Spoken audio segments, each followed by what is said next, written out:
Saudara sekalian, baru-baru ini saya tertumbuk pada pernyataan firman Tuhan yang berkata bahwa kecantikan itu penipu.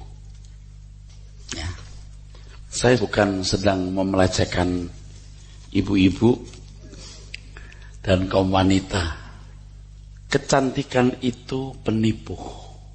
Yang berbicara adalah seorang yang sudah dilayani 1000 wanita. 700 istri dan 300 gundik. Jadi kalau yang bicara orang yang gak pernah kawin, rasanya dia trauma. Kalau yang bicara ini seorang yang baru 1-2 kali ketemu perempuan, patah hati. Tapi kalau yang berbicara ini Salomo, nah ini pengalaman. Dia membuktikan bahwa kecantikan itu memang betul sebatas kulitnya. Tapi berbeda bagaimana Salomo mensikapi Ratu Seba dari Afrika. Ratu Seba dari Afrika itu logikanya tidak berkulit putih, berkulit hitam. Saya tidak tahu seberapa cantiknya. Tapi Salomo memuji wanita ini. Dalam dokumen-dokumen yang pernah dilansir, Salomo pernah bersama dengan wanita ini memiliki anak. Nggak tahu benarnya ya.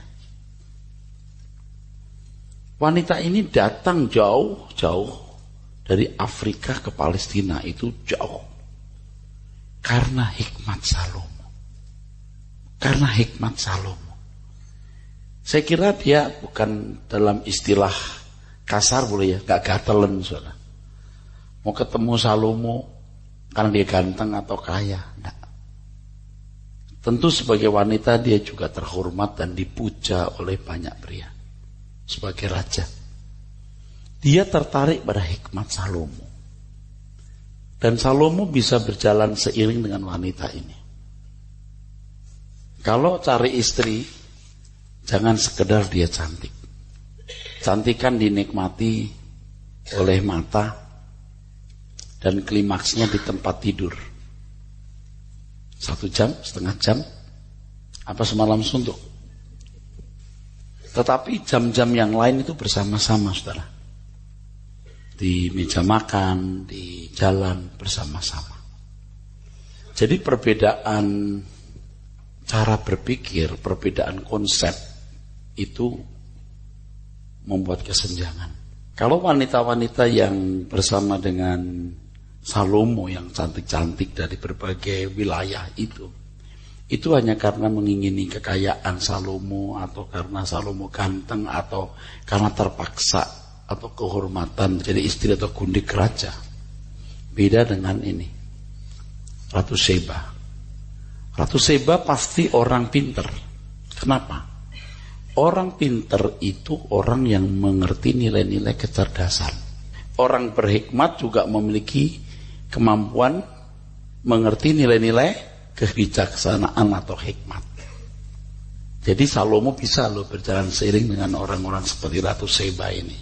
Ya, bukan dengan perempuan ecek-ecek yang walaupun lebih cantik tapi tidak bisa diajak jalan, saudaraku. Nah, demikian pula Tuhan dengan kita. Kita jangan mengagumi Tuhan hanya karena Tuhan berkuasa. Karena dia kaya. Karena Tuhan menguntungkan. Atau bangga jadi anak-anak Allah. Tetapi kagumi hikmatnya. Dan tentu selanjutnya bukan hanya mengagumi hikmat Tuhan, tapi juga memahami hikmat Tuhan. Dan maksudnya adalah supaya saudara bisa berjalan seiring dengan Tuhan. Kan sebagai anak Tuhan kita bukan hanya menikmati Tuhan waktu kita punya kebutuhan, saudara. Bukan pada waktu kita sakit membutuhkan mujizat kesembuhan, pada waktu kita dalam kesulitan keuangan kita membutuhkan pertolongan jalan keluar dari persoalan keuangan itu. Tapi di sepanjang waktu kita bisa jalan seiring dengan Tuhan. Nah, untuk mengubah dan meningkatkan kualitas dari manusia berdosa, menjadi manusia yang berjalan seiring dengan Bapa itu tidak mudah. Alkitab mengatakan, hendaklah kamu dalam hidupmu bersama menaruh pikiran dan perasaan yang terdapat juga dalam Kristus Yesus.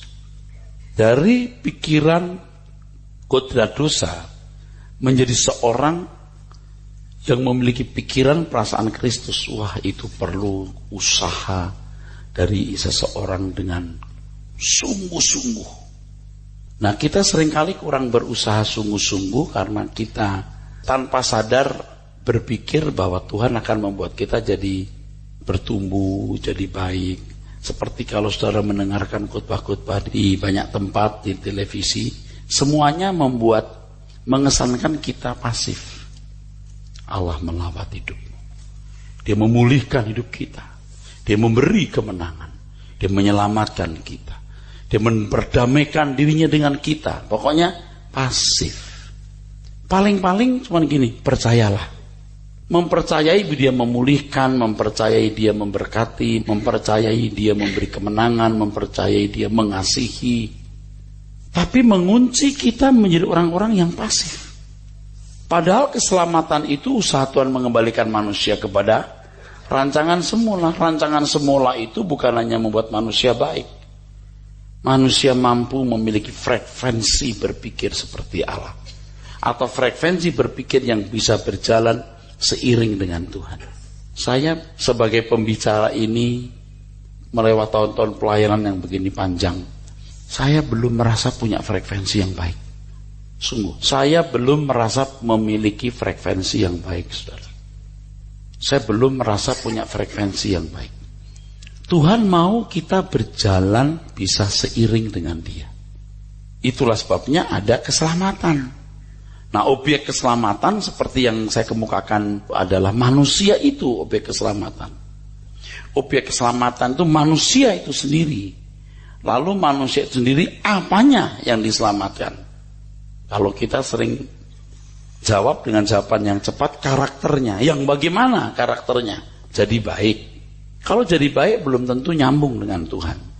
Saya sudah kemukakan bahwa kalau orang-orang beragama, kalau kita mengambil contoh orang Yahudi, ya, mereka berurusan dengan hukum, tidak berurusan langsung dengan Tuhan. Yang berurusan langsung dengan Tuhan hanya imam. Tetapi orang percaya memiliki Roh Kudus. Dia berurusan langsung dengan Tuhan. Nah, betapa berat perjuangan yang harus kita lakukan untuk memiliki satu kualitas hidup di mana kita bisa memiliki frekuensi yang nyambung dengan Tuhan. Jadi kalau Tuhan berkata kamu harus sempurna seperti Bapa di surga itu, bukan kita mau menyamai Allah. Kamu harus sempurna seperti Bapa. Loh kok menyamai Allah? Bukan. Kemampuan untuk bertindak seperti yang dimaui Bapa, atau tepat seperti yang dimaui oleh Bapa. Untuk memiliki kemampuan melakukan segala sesuatu sesuai dengan apa yang diingin oleh Bapa, seseorang kan harus punya frekuensi. Tahu? Saya pinjam kata apa tadi? Frekuensi nyambung. Nah, kalau kita dijadikan mempelai Tuhan, itu maksudnya kita punya kualitas hidup yang bisa nyambung. Oh, itu kerja keras. Nah, tapi kalau kita hanya mendengar orang berkata, Allah memulihkan hidupmu, Dia menyelamatkan engkau, ya udah capek deh. Dikunci di situ. Makanya saudara, kalau orang mau ikut Tuhan Yesus itu benar-benar harus menanggalkan segala sesuatu. Dia tidak boleh terikat dengan sesuatu atau menganggap sesuatu berharga. Tuhanlah harta kekayaannya. Kalau kita mau menjadi mempelai Tuhan begitu. Jadi kalau saudara cuma mau jadi orang Kristen yang baik, yang santun ke gereja, Anda nggak bisa mendengar apa yang saya kemukakan ini. Nggak bisa. Anda mau hidup normal seperti manusia lain, Anda tidak bisa menjadi murid Tuhan. Nah, sekarang hari ini saya berbicara mengenai hubungan antara pertobatan, kelahiran baru dengan keselamatan. Oke, siap? Saya teruskan ini. Introduksi saya tadi penting, saudara. Betul? Penting. Ya. Kalau wanita-wanita mau dengan Salomo karena kekayaannya, betul? Karena dia ganteng, bisa kehormatan. Beda Ratu Seba karena hikmat. Dan orang yang bisa membaca hikmat, orang yang berhikmat. Orang yang bisa menemukan kecerdasan orang, dia sendiri cerdas. Dan pasti Salomo bisa berjalan dengan perempuan hebat seperti ini. Karena dia bukan datang jauh-jauh, bukan karena gantengnya Salomo atau kayanya, hikmatnya. Dengan Tuhan juga harus bisa jalan seiring. Bukan karena dia punya kuasa atau ajaibnya, karena hikmatnya. Sekarang bagaimana kita punya kualitas untuk memahami hikmat Tuhan, supaya kita bisa jalan seiring dengan dia. Wah, ini perlu sekolah, ya. Sekolah. Nah, kalau kita berbicara mengenai keselamatan, mau tidak mau kita harus menyentuh hal pertobatan dan kelahiran baru. Membicarakan dua pokok masalah ini, waduh, jadi rumit sebenarnya. Tapi saudara ikuti terus walaupun ini rumit. Pertobatan dan kelahiran baru adalah suatu hal yang sangat pribadi. Jadi kalau selama ini pertobatan kita anggap hal yang tidak pribadi, karena kita tidak tahu apa itu pertobatan, apa itu kelahiran baru. Orang tidak berbuat jahat itu bertobat, gitu. Itu konsep agama. Konsep Kristen tidak demikian, saudara. Ya. Saya tidak katakan kalau orang dari jahat jadi baik menurut ukuran umum itu tidak bertobat. Belum tentu.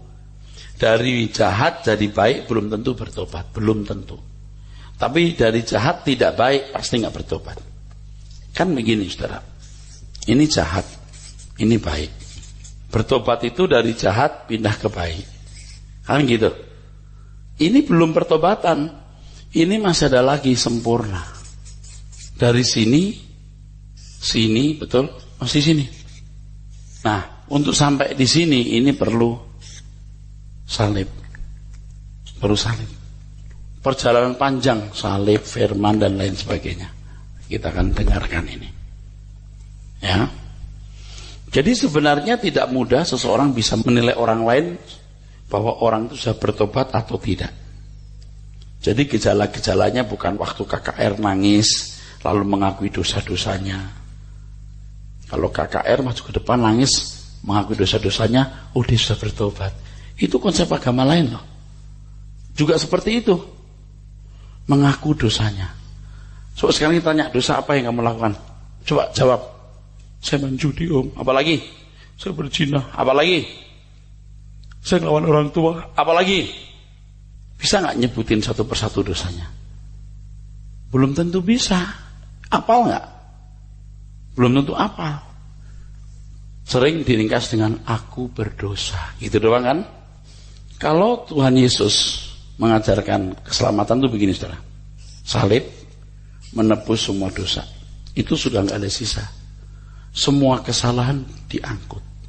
Jadi kalau berkata Tuhan aku orang berdosa, itu kalau untuk salib adalah aku tidak menjadi manusia seperti yang kau kehendaki. Udah. Jangankan dosa-dosa moral umum, pokoknya segala sesuatu yang membuat aku tidak menjadi seperti yang kau inginkan, aku berdosa. Jadi berdosa bukan hanya menunjuk satu dua perbuatan salah, tapi juga menunjuk standar, stadium, keadaan, kualitas bisa. Nah kalau cuma mengaku dosa itu barang siapa mengaku dosa. Barang siapa tidak mengaku dosa, benaran tidak ada padanya, dia menganggap Allah penipu. Kita ini orang berdosa, tapi bukan sekedar kita melakukan pelanggaran moral. Keadaan kita tidak seperti yang Allah kehendaki. Nah sekarang bagaimana bertobat dari keadaan yang Tuhan tidak kehendaki, untuk menjadi orang yang berkeadaan seperti yang Tuhan kehendaki. Itu pertobatan.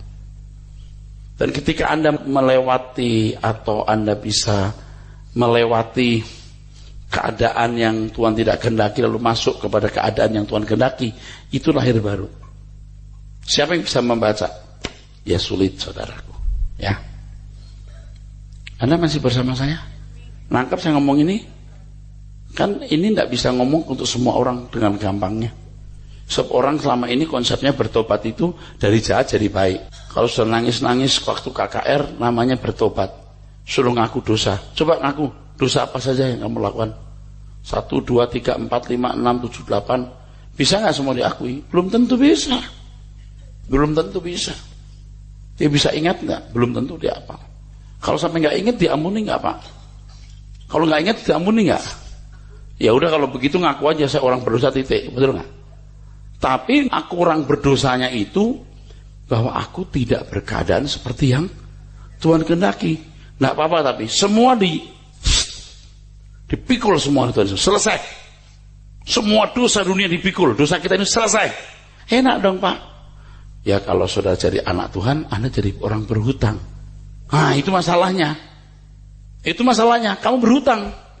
Begitu Anda ditebus darah Yesus, Anda berhutang untuk hidup menurut roh, untuk hidup menurut kehendak Allah. Itu beda dengan orang yang tidak mendengar salib. Dosanya dipikul juga oleh Tuhan Yesus, dipikul juga oleh Tuhan Yesus. Tetapi saudara, mereka dihakimi menurut perbuatan dengan standar baik tidak baik menurut hukum. Kalau ini ukurannya sempurna. Paulus berkata, aku berusaha supaya aku berkenan, bukan supaya aku baik atau bukan supaya aku melakukan hukum, bukan supaya aku sempurna, itu berkenan. Seseorang yang tidak mengalami kelahiran baru tidak akan masuk dalam kerajaan surga. Sama seperti seseorang yang tidak bertobat tidak akan masuk kerajaan surga. Sebenarnya kelahiran baru dan pertobatan itu seperti dua muka dari sekeping uang, saudara. Ya, dua muka dari sekeping uang. Tidak mungkin orang mengalami kelahiran baru tanpa pertobatan. Tidak mungkin orang mengalami pertobatan tanpa kelahiran baru. Oke. Kelahiran baru itu sebenarnya, ini kalau pakai bahasa yang sederhana, kesadaran baru, pengertian baru, understanding baru, paradigma baru, cara berpikir baru, itu. Kenapa bicara begitu? Begini saudara, ini kalau pertobatan umum ya, itu tidak membutuhkan Injil. Iman datang oleh firman Kristus, Injil tidak perlu. Kalau pertobatan umum itu tidak perlu Injil, karena sudah jelas ini halal, ini haram, ini dosa, ini nggak dosa. Dan kalau agama pada umumnya, yang namanya ilmu agama itu menyangkut cara sembahyang, cara berdoa, terus puasanya gimana, gitu-gitu ya. Kristen tidak punya sama sekali, nggak ada, sama sekali itu nggak ada, sama sekali itu nggak ada. Karena kebaktian kita itu seluruh hidup kita, seluruh langkah, seluruh perbuatan kita. Puasanya ada nggak Pak? Kalau Tuhan menggerakkan kita puasa untuk satu hal dalam situasi tertentu. Kalau enggak perlu puasa. Tubuh Pak itu Roh Kudus. Biar kamu puasa dari lemak, kuning telur, cumi, udang. Nah, itu puasanya di situ, saudara. Kalau namanya ilmu agama itu Pak, di agama pada umumnya itu kan belajar cara sembahyang, cara berdoa, terus puasanya gimana, terus kalau perempuan pakai bajunya gimana. Kristen nggak punya, nggak ada. Itu masih gampang loh. Kalau perempuan dihitung 30 cm tidak selutut, nah, itu mah gampang, nggak usah pakai kebenaran Injil. Tapi kalau Injil itu hikmat Allah, Injil itu seperti cerita-cerita, ucapan-ucapan, seperti misalnya begini, keselamatan datang dari bangsa Yahudi, gitu. Serigala punya liang, ya. Seperti epigram, satu kalimat singkat tapi mengandung kebenaran dalam. Itu ada quote-nya, ada quote-nya. Itu kalau semacam quote yang mesti dibuka, di crack gitu, lalu baru terbuka, gitu. Nah ini di sini understanding atau pengertian. Maka kita diberi Roh Kudus bahwa kamu kepada segala kebenaran. Kalau nggak ada Roh Kudus nggak bisa. Nah dari kebenaran-kebenaran yang dibukakan itu, orang menyadari salahnya. Itu bukan sekedar, oh judi salah, udah nggak usah pakai Injil juga tahu. Tapi mengerti, ketidakjujuran, ketidaktulusan, ambisi, materialisme, kerendahan hati yang tidak tulus, kebohongan terselubung, kesombongan terselubung. Itu yang dibukakan. Lalu orang bilang, aku salah, ampuni aku Tuhan. Nah, di situ. Tapi tentu dosa-dosa moral umum itu sudah harus. Kalau Tuhan Yesus bicara kepada orang Yahudi seakan-akan tidak memperhatikan moral umum. Karena yang dihadapi itu orang-orang Yahudi yang memang sudah bermoral. Halo? Sangat bermoral. Jadi udah nggak bicara di ranah itu. Amin. Jangan kita baca Alkitab, ya Tuhan aja nggak pusing. Oh, bukan Tuhan nggak pusing, Tuhan udah tahu ini, udah tahu. Mereka itu bukan orang-orang yang punya masalah moral, enggak. Seperti misalnya gini, Tuhan berkata gini, yang masuk di mulut tidak menajiskan, yang keluar itu yang menajiskan. Lalu orang berkata, boleh dong makan babi. Konteksnya Tuhan bicara kepada orang-orang yang sudah tidak makan babi. Paham gak saudara? Konteksnya Tuhan bicara kepada orang-orang yang tidak makan babi. Betul gak? Udah bukan masalah itu. Tapi tubuh bait Roh Kudus itu masalahnya. Lalu ya kita perlu penjelasan yang panjang lebar. Maka sekolah begini mahal. Ini kalau 3 tahun di sini atau 4 tahun, ini SKS S1 ini. Pengertian atau understanding ini dirubah, terus dirubah. Yang saya pahami loh ya, saya sedang buat ringkasan ini. Saya membuat ringkasan sebenarnya, cepat supaya Anda bisa dapat bayangan. Nanti pernik-perniknya baru saya jelaskan. Pertobatan demi pertobatan, ya. Bertobat itu artinya kan berbalik. Syub, bahasa Ibraninya. Atau metanoia, artinya pembaharuan pikiran. Hebat kan Alkitab menggunakan kata metanoia, berbalik, atau kalau bahasa metanoia. Kalau syub ini bahasa Ibrani, kenapa? Karena kan kalau orang Israel yang namanya bertobat, berbalik ke Taurat. Kembali ke Taurat, kembali ke Yahweh. Tapi nggak bisa dikenal pakai ini loh. Tidak bisa persis. Bisa juga nyerempet, bisa. Tapi yang ini, memang hanya untuk perjanjian baru. Pembaharuan pikiran. Jadi pertobatan itu setiap hari. Setiap hari. Kalau boleh setiap saat bisa. Lewat baca buku, lewat dengaran khotbah, lewat peristiwa hidup. Oh ya aku salah ya. Di sini bukan main judi. Wah salah ya main judi. Atau berzina. Wah aku berzina. Aduh, itu mah nggak perlu pakai pembaharuan pikiran. Bunuh orang. Yes, ya saya salah. Udah nggak perlu. Itu mah udah jelas salah bro. Tapi lewat kebenaran terus ada pembaharuan pikiran. Oh, nah itu pertobatan. Makanya tidak mungkin ada pertobatan tanpa kebenaran Injil. Tidak mungkin. Tapi tidak mudah menemukan kebenaran Injil. Nih kalau mau jujur ya, banyak pendeta putus asa loh membaca perjanjian baru. Apa sih ini gitu loh. Saking dia pusing, mendingan gue ke Yesaya, Yeskiel, terus dipungitin tuh ayat dibuat kontemporer. Mazmur berkata, ketika Tuhan memulihkan kita, saudara, hari-hari ini Tuhan memulihkan kita. Itu betul-betul bukan firman Tuhan loh. Firman Tuhan untuk orang Yahudi waktu itu pada zaman apa, dalam konteks apa, waktu itu. Untuk kita Pak, diambil hikmatnya, bukan harafiahnya. Bukan harafiahnya yang dipakai, bukan. Konteksnya. Jadi pembaharuan pikiran sampai pada level tertentu, orang tidak mungkin salah lagi. Orang tidak mungkin balik lagi. Orang akan memilih Tuhan, tidak akan berbalik ke dunia. Nah, sampai titik ini lahir baru. Makanya saya punya prinsip juga, sekali selamat tetap selamat. Kalau benar-benar sudah selamat, kalau belum, wah, makanya kita nggak bisa menilai orang sudah selamat atau tidak. Jadi begini saudara, ketika naik terus jumlah kebenaran yang dia pahami, naik terus, kan makin penuh nih, betul? Kalau isinya 10, 20, 30, 40, 50, sampai di sini, set. nggak bisa balik lagi. Terus ya, karena pengertiannya lengkap, tahu? Dia pengertiannya lengkap. Dengan pengertian lengkap itu dia nggak mungkin salah lagi, udah nggak mungkin jadi bodoh. Kalau orang terlanjur pinter bisa jadi bodoh nggak? Tambah pinter ya, paham maksudnya? Udah terlanjur pinter. Ini sebenarnya paralel, walaupun tidak sama persis. Kalau orang terlanjur pinter, itu pinter terus. Ya jangan disamakan, kalau matematik lupa, ya kan nggak dipakai lagi ilmunya. Kalau dipakai terus, dia tambah pinter, data angka gini langsung tahu. Oh gitu, tahu. Nggak mungkin, wah tambah bodoh saya.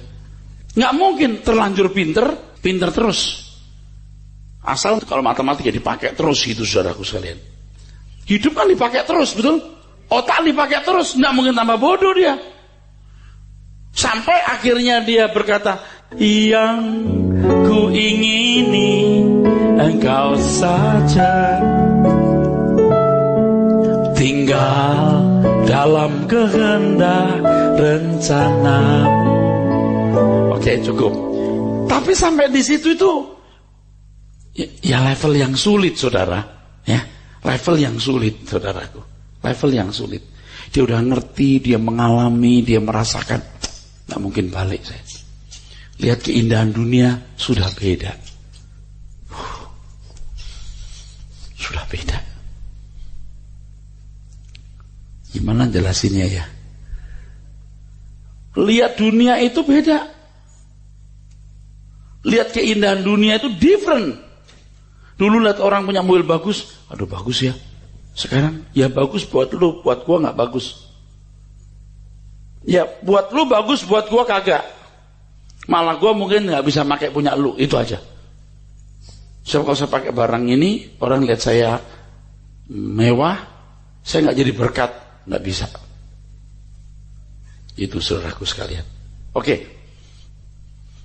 Sampai titik ini, dia nggak mungkin turun. Nah, saya boleh menyimpang nggak? Kalau orang matre nih, dia itu dikunci di sini, dia nggak bisa naik. Kalau orang sampai di sini, kira-kira perlu waktu 20 tahun, dia di sini udah 40 tahun masih di sini, mati dia, mandek di situ. Dia menghargai duit itu luar biasa. Wah, itu kejam, orang-orang begitu kejam. Cuman karena dia sopan, karena di gereja gak kelihatan. Dia punya banyak pembelaan untuk membela langkahnya. Tapi you kejam. You tidak mengasihi sesama.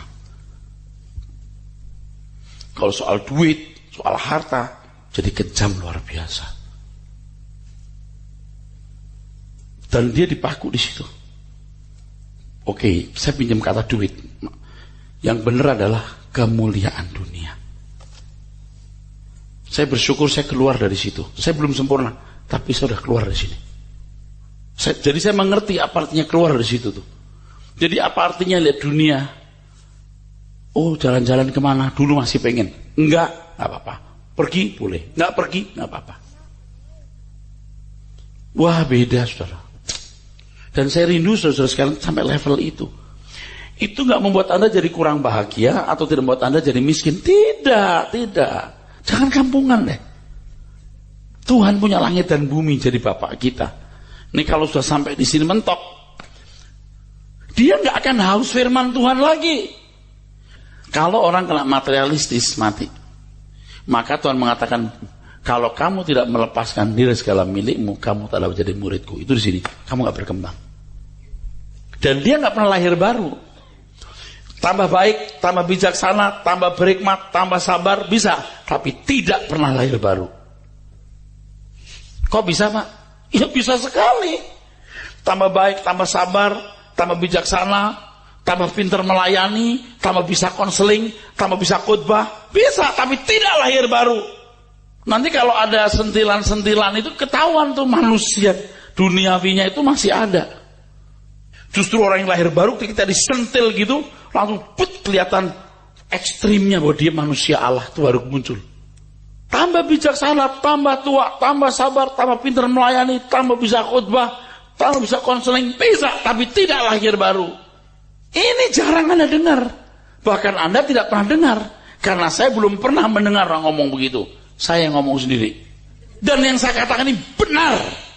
Kadang-kadang ada orang brengsek ya, galak banget dia, dulu dia begini, cerai kawin, nggak apa-apa, dia malah lahir baru.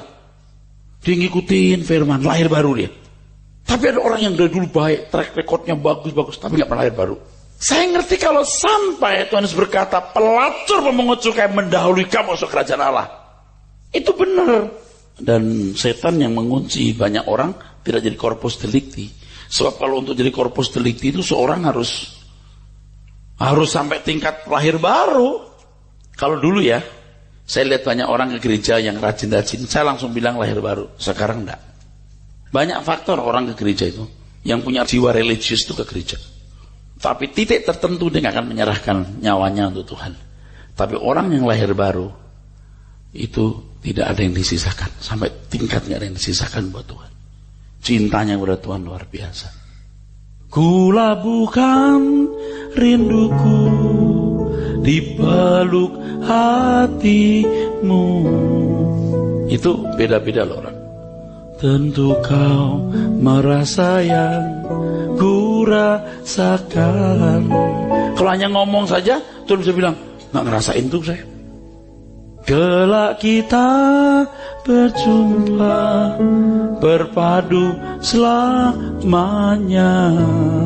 Kayaknya kamu gak pengen ketemu aku dong.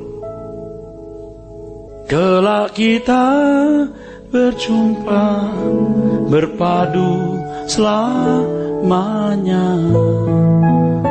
Enggak, you enggak pengen ketemu Tuhan. Enggak ketemu. Dan menurut yang saya pahami, jangan kecil hati ya, ada orang-orang yang tidak akan pernah lahir baru sampai selamanya. Tidak akan pernah lahir baru sampai selamanya. Dikunci jadi orang baik. Orang-orang begini berguna untuk gereja. Bisa. Untuk kegiatan gereja berguna. Tapi tidak akan bisa merubah orang untuk lahir baru. Saya sih bukan mau ngomong gede ya, atau mau semua. Saya kira saya sudah lahir baru. Saya lagi proses terus ini. Saya kira saya sudah. Ini saja saya nggak ngerubah, nggak gampang ngerubah orang. Kenapa? Orang yang lahir baru bukan berarti nggak punya cacat. Dagingnya masih ada, tapi ini proses membunuh dagingnya berlangsung terus, nggak berhenti deh. Oh kalau lahir baru sempurna? Oh tidak. Nah, justru itu hebatnya kesabaran Tuhan menuntun kita. Karena pengertian. Jadi saya mengerti kenapa Paulus berkata begini. Dengan tubuh insaniku aku main hukum dosa, tapi dengan al-budiku aku melayani hukum Allah. Paham gak? Main hukum dosa bukan berarti lalu dia berdosa terus, tidak. Dia mengerti bagaimana mematikan ini. Saya tidak kompromi dosa. Kita harus tidak bercacat, tidak bercela. Satu itu yang menghambat Anda tidak mau melepaskan dunia. Itu aja. Karena you pikir dunia ini satu-satunya hidup, nggak ada hidup lagi. Makanya harus plus mengerti apa itu surga, betul? Apa itu surga dipahami, apa itu kebenaran, apa itu kebangkitan. Makanya understandingnya lengkap. Surga itu alam materi. Tahu persis. Aku pilih nanti alam materi, nanti bukan alam materi hari ini. Kalau aku punya materi hari ini sebanyak-banyaknya aku pakai untuk mengabdi kepada Tuhanku. Sebab ini bukan hartaku sendiri. Hartaku yang sendiri adalah nanti.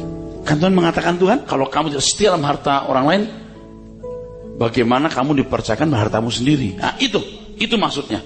Ini materi ini, kita akan punya surga yang alam materi. Oh, nanti aja kita dapat.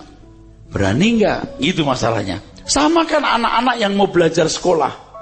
Ya mumpung masih muda, boleh dong main-main. Terserah. Ada yang mau masih muda main-main, ada yang mumpung masih muda belajar. Terserah you pilih mana. Ya kapan om, nanti kalau tua kita nggak seneng, ya terserah. Seberapa senangnya sih nak kamu? Ya kan mumpung masih muda, ya udah. Habis nanti kesempatan kamu jadi orang yang berhasil sukses. Habis. Kan begitu, simple, sama kok. Prinsipnya sama itu saudaraku. Kalau bicara begini tadi itu clear nggak? Clear kan? Jadi kelahiran baru dan pertobatan itu suatu proses yang berjalan bersamaan. Sebenarnya dua pokok pikiran ini merupakan proses yang sama. Kalau Tuhan menggunakan kata kelahiran kan sama juga kelahiran manusia dong, betul? Emangnya hari ini kawin, besok punya anak. Hari ini kawin, minggu depan udah punya anak. Ada yang udah hamil 9 bulan. Hari ini kawin, paling cepat 9 bulan. Paling cepat 9 bulan. Setahun, 2 tahun. Begitu jebret, hamil, take time. Proses gak? Dirawat gak? Ya iya dirawat, proses. Nggak boleh gidandapan kayak buto cakil gitu. Udah 8 bulan masih bisa miskram dia. Betul gak sudah? Itu pun makan yang bagus supaya bergizi. Jangan 9 bulan nanti anaknya sekecil kayak tikus gini. Supaya anak sehat, ibu makannya juga yang bagus. Betul gak saudara? Iya, jangan rujak terus. Nanti anaknya lahir kayak durian mukanya. Rujak, ada pedes terus. Anak putra bibirnya gini. Pedes terus. Ada orang nyidam genteng. Tahu? Pernah denger kan? Gigitin genteng ini. Menurut saya dan apa yang pernah saya baca ya, orang nyidam itu yang memanjakan perasaan. Harus dilawan. Saya nyidam Pak, saya mau ngelus pala botak. Dulu istri saya tengah malam waktu hamil Stephen, saya kok pengen makan ketoprak atau apa malam-malam tuh. Terus saya mau makan itu tuh, apa itu, sayur asin. Tapi kalau cuman nyidam begitu masih boleh. Gak usah nyidam pun juga pengen makan sayur asin kok, gak apa-apa. Tapi kalau saya mau ngelus pala tuyul, ini anak lu gak urusin, lu pengen ngelus pala botak. Maksudnya itu apa? Makan yang cukup demi anak. Kan begitu. Baru lahir. Sehat, sempurna, ukuran normal, natural. Gitu bukan saudara? Iya. Jadi kalau kelahiran baru pertobatan ini dikalimatkan berbeda. Hal ini disebabkan cara memandang dan penjelasan yang sudutnya berbeda. Cara mandang saja, padahal sama prinsipnya. Kelahiran baru adalah buah atau akibat proses pertobatan yang terjadi berulang-ulang dan terus-menerus. Sesungguhnya kelahiran baru adalah akumulasi pertobatan yang membuat seseorang berbeda dari keadaan sebelumnya. Pertobatan demi pertobatan akan membuat seorang mengalami kelahiran baru. Pertobatan yang terjadi secara terus-menerus berulang-ulang akan menciptakan keadaan baru dalam hidup seseorang yang tidak akan sama lagi seperti keadaan sebelumnya. Kelahiran baru dan pertobatan adalah sarana seseorang menjalankan proses keselamatan. Tidak ada keselamatan tanpa kelahiran baru dan pertobatan. Kelahiran baru hendak menunjuk keadaan yang baru dari seseorang yang menerima karya Roh Kudus. Sedangkan pertobatan menunjuk kepada proses perubahan dari seorang yang menerima karya Roh Kudus untuk menerima guna mencapai keselamatan. Jadi ini proses saudaraku sekalian ya. Jadi pertobatan itu pembaharuan pikiran. Kan naik terus nih jumlahnya banyak nih. Terus gitu. Sampai jebret. Nah ini misteri. Ya titik dong Pak. Misteri. Tapi kelahiran baru tidak akan terjadi tanpa proses ini bukan? Kelahiran oleh 9 bulan itu kan dari proses janin zigot antara pertemuan sperma dengan ovum, sel telur itu ovum, sel pria itu sperma, jadi zigot namanya. Itu kan udah mulai proses. Terus dikasih makan, terus baru jebret ini. Tapi ini misteri. Nah ini kalau orang sampai tingkat ini, wah nggak bisa balik, nggak bisa tidak mencintai Tuhan, nggak bisa. Nah ada orang mentok sampai di sini, nggak jadi jahat. Ada nggak Pak yang turun ke sini Pak? Ada. Sampai titik tertentu dia nggak bisa jadi baik lagi. Tapi saya nggak akan bikin di sini, saya bikin ke atas saja. Oke? Ini orang baik begini itu belum masuk neraka, belum tentu. Jadi anggota masyarakat itu orang-orang baik. Tapi kalau orang Kristen yang jahat, kelihatannya bijaksana, hikmat, atau padahal dia kejam, jahat, tidak bisa. Dia juga pasti dibuang ke neraka. Makanya Paulus berusaha untuk berkenan tuh di situ, saudaraku. Hebat ya firman itu. Orang tua yang tidak bisa mengubah dirinya sendiri tidak akan bisa mengubah anak-anaknya. Misalnya kata-kata itu. Ketika anak-anak merasa diterima sebagai individu, maka ia belajar menerima orang lain juga sebagai individu. Orang tua yang merusak kehormatannya sendiri dengan kelakuan yang tidak senonoh dan tidak bijaksana, tidak pantas menerima kehormatan yang pantas dari anak-anaknya. Hal yang paling efektif mempersiapkan anak-anak menjadi generasi penerus untuk melakukan pekerjaan Tuhan adalah memberi teladan. Tidak bisa, enggak. Kemarahan yang mudah diumbar terhadap anak-anak membuat mereka tidak dapat membedakan kesalahan yang prinsip dan yang tidak prinsip. Ya, hebat nih.